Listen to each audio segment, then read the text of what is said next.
박현경 기자의 인사이드 아메리카. 이 총기 난사 사건이 벌어졌을 때 나는 과연 어떻게 행동할 것인지 생각해 보신 적이 있으십니까? 이 전문가들은 어떻게 대응하는 것이 좋다고 조언하는지 알아보도록 합니다. 또 총기 규제를 강화하기를 원하는 미국인들은 얼마나 되는지, 또 규제가 정말 이루어질 것으로 보는 미국인은 어느 정도인지를 알아본 여론조사 결과가 나와 있습니다. 박현경 기자. 네, 안녕하십니까. 최근에 이 총기 난사 사건이 자주 발생하다 보니까 만일 총기 난사 사건이 내 주위에서 벌어졌을 때 어떻게 대응을 할 것이냐, 이런 얘기들도 지금 많이 나오고 있습니다. 네, 그렇습니다. 이 슈퍼마켓의 교회 그리고 초등학교까지 모두 이달 안에 총기 난사가 벌어진 장소들입니다. 마켓과 교회, 학교, 사실 어디 하나 총격이 벌어질 만한 위험한 장소가 아니고 오히려 안전한 장소들로 꼽히는 그런 곳들입니다. 그런데 이렇게 안전한 장소들에서조차 이제는 총기 난사가 벌어질 수 있다는 그런 불안을 떨치기 어렵고요. 이에 부모들은 어린 자녀들에게 이런 일이 벌어졌을 때 어떻게 해야 할지 알려주는 경우가 늘어나고 있습니다. 혹시 모를 만일의 사태에 어떻게 하라고 말해주는 한인 학부모들도 쉽게 찾아볼 수 있습니다.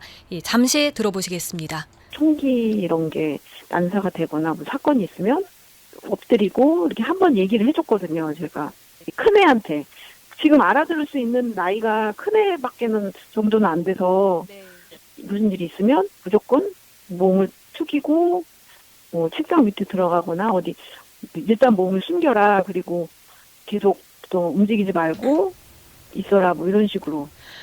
어린 자녀에게 이런 말을 해줘야 한다는 현실이 참 안타깝지만 그렇죠. 그래도 일러줄 수밖에 없다는 지적입니다. 미국에선 올해 들어서만 어제까지 총기 난사 사건이 200건 넘게 발생했습니다. 비영리 총기폭력 데이터를 추적하는 건 바이올런스 아카이브에 따르면 213건으로 집계됐습니다. 그런가 하면 액티브 슈팅, 좁고 사람이 많은 곳에서 한 개인이 타인을 살해하거나 살해하려는 그런 의도로 총을 쏘는 행위를 뜻하는 범죄의 수사 용어인데요. 불특정 다수를 겨냥한 이 총기 난사 사건으로 봐도 큰 차이가 없습니다. 그런데 이 연방수사국 FBI 데이터에 따르면 지난 2000년부터 2019년까지 이런 액티브 슈팅 사건 333건으로 모두 2,851명이 숨졌습니다. 숨지지 않아야 되는 사람들이 이렇게 숨진 거잖아요. 이렇게 되다 보니까 총기 난사가 발생했을 때 과연 어떻게 나는 행동할까 생각을 해볼 수밖에 없는데, 그러면은 어떻게 대응하는 것이 좋을까요? 총기 난사가 벌어지는 현장에 있을 때 미 국토안보부가 제안하는 대응법입니다.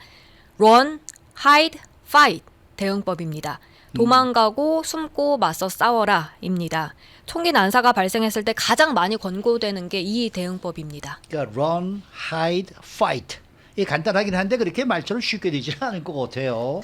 하나씩 구체적으로 좀 살펴볼까요?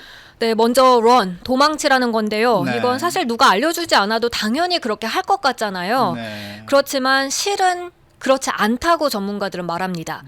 총격이 벌어지는 현장에서 사람들이 본능적으로 반응하는 게 몸이 얼어붙는 거라고 합니다. 그러니까 이렇게 얼어서 꼼짝 못하는 그 본능을 깨워서 얼마나 빨리 몸을 움직이는지가 사실 굉장히 중요하다는 지적입니다. 네. 그리고 여기서 중요한 건 이제 자기 자신과 총격범의 사이의 거리를 최대한 멀찌감치 띄우는 건데요. 한마디로 도망치라는 겁니다. 그리고 전문가 하는 말이 움직이는 타겟을 향해서는 총격을 가하는 게 매우 어렵다고 했습니다. 아, 그렇군요. 그러니까 뛰어 도망치는데 거기서 더 타겟이 되지 않게 이제 해야 하는데 그 말은 몸을 최대한 낮추고 최대한 재빠르게 움직이고 조용하게 움직여야 한다는 얘기가 되겠습니다. 사실 그런 상황에 처하게 되면 비명을 지르고 싶고 그렇게 되기 쉬운데 그건 총격범의 주의를 끌게 되는 만큼 어떻게든 참아야 한다는 지적입니다. 저는 이렇게 run 하라고 그랬잖아요. 달리게 되면 행동이 커지잖아요. 네네. 그러면은 그 총기 난사범의 타겟이 돼가지고 저를 겨냥해가지고 쏠 것 같거든요. 그런데 달리는 움직임에 대해서는 총을 쏴도 그게 타격되기가 좀 어렵다. 네, 오히려 이렇게 되는 어렵다는 거군요. 거죠. 아하, 네. 자, 그러면은 run 다음에는 hide인데요. 어떤 상황에서 숨는 게 권고가 되는 건가요? 도망치기 어려운 경우에는 숨어야 한다고 전문가들은 말합니다. 네. 뭐 당연한 얘기같이 들리지만 네. 여기서 좀 더 전문가의 조언을 덧붙이자면 자기 자신과 총격범 사이에 최대한 많은 장애물들을 놓는 게 좋습니다. 그리고 숨을 때 두 가지 옵션이 있다고 말하는데요. 은폐 그리고 커버, 그러니까 덮는 겁니다. 문과 선반, 책상 뭐 이런 것들은 몸을 은폐시킬 수 있는 물체들이죠. 그런데 이건 총격범의 시선을 막아줄 수는 있겠지만 총탄을 막아주진 못합니다. 그렇죠. 반면 벽돌이나 콘크리트 기둥, 또 철제로 된 뭔가로 커버하면 이제 총탄까지 막아줄 수도 있겠는데 물론 갑자기 건물 안에서 그런 걸 찾는 게 항상 가능하진 않습니다. 그랬을 때 전문가들은 run 그리고 hide 이걸 섞어서 대응하라고 조언하는데요. 달려가서 그런 곳을 찾아 숨거나 아니면 반대로 숨어 있다가 도망치거나 이렇게 안전할 때까지 두 방법을 함께 해나가라고 조언하고 있습니다. 네, 마지막이 이제 fight, 싸우라라는 이제 그러한 얘기인데 맞서 싸우라는 얘기 아니겠습니까? 네, 앞서 네. 모든 게 다 어려울 때 결국 남는 상황에선 이제 총격범과 맞서 싸우는 수밖에 없습니다. 없다. 이때는 주변의 여러 물체들을 활용할 것을 전문가들은 권장하는데요. 마켓이라고 하면 그 캔에 든 그 음식통 있죠. 네. 그런 것, 또 교실이나 사무실이라고 하면 책, 아니면 컴퓨터 이런 것들을 집어들어 활용하라고 합니다. 네. 전문가들은 주변에 무엇이든 방어용 무기가 될 수 있다는 점 잊지 말라고 했습니다. 그리고 싸우기로 했을 땐 여러 명이 협동하는 게 더 큰 효과를 발휘할 수 그렇죠, 있는데요. 그렇죠. 이들의 목표는 이제 범인이 무기를 손에서 놓게 만들거나 그 타겟을 파괴하는 겁니다. 만약 범인이 권총을 소지하고 있다고 하면 그 범인 팔을 공격하는 데 집중하라고 하고요.